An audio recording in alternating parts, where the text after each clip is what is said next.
Assalamualaikum warahmatullahi wabarakatuh.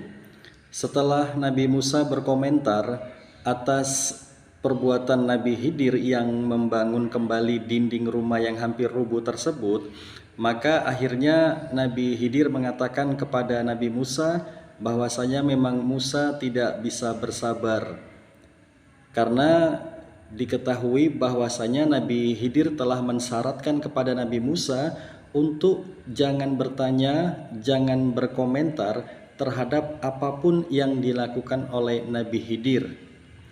Kemudian Nabi Khidir pun menjelaskan alasan terhadap hal-hal yang telah dilakukan sepanjang perjalanannya dengan Nabi Musa. Nabi Khidir pun menjelaskan bahwasanya mengapa ia melubangi kapal yang mereka naiki sebelumnya. Nabi Khidir mengatakan bahwasanya di negeri itu ada seorang raja yang sangat zolim. Raja itu seringkali merampas kapal-kapal yang masih bagus untuk diambil secara paksa oleh raja tersebut. Oleh karena itu, ketika Nabi Khidir melubangi kapal itu, otomatis kapal itu akan menjadi kapal yang rusak, sehingga tidak akan diambil oleh raja yang zolim tersebut. Kemudian alasan kedua, kenapa Nabi Khidir menyembeli anak kecil yang masih balita tersebut, alasannya adalah anak balita itu jika nanti dia menjadi besar, menjadi dewasa, maka dia akan menjadi anak yang durhaka. Dia juga akan memaksa kedua orang tuanya untuk menjadi durhaka dan berbuat kufur, sementara kedua orang tuanya adalah orang yang mukmin atau orang yang soleh. Kemudian alasan yang ketiga adalah mengapa Nabi Khidir membangun kembali rumah yang hampir rubuh tersebut.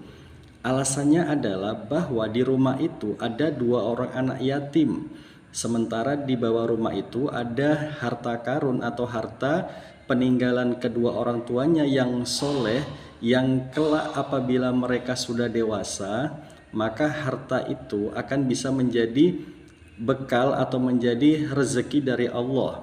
Oleh karena itu, rumah itu dibangun kembali, dindingnya diperbaiki supaya mereka bisa bertahan di rumah itu sampai dewasa, sehingga nantinya mereka bisa memanfaatkan rezeki atau karunia dari Allah tersebut berupa harta yang disimpan di bawah rumah itu.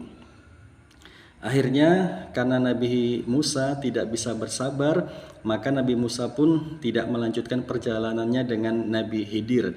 Artinya dia tidak lagi berguru kepada Nabi Khidir, dan disinilah sebetulnya letak kegagalan dari Nabi Musa untuk berguru kepada Nabi Khidir. Demikian kisah tentang Nabi Musa dan Nabi Khidir. Wabillahi taufiq wal hidayah. Assalamualaikum warahmatullahi wabarakatuh.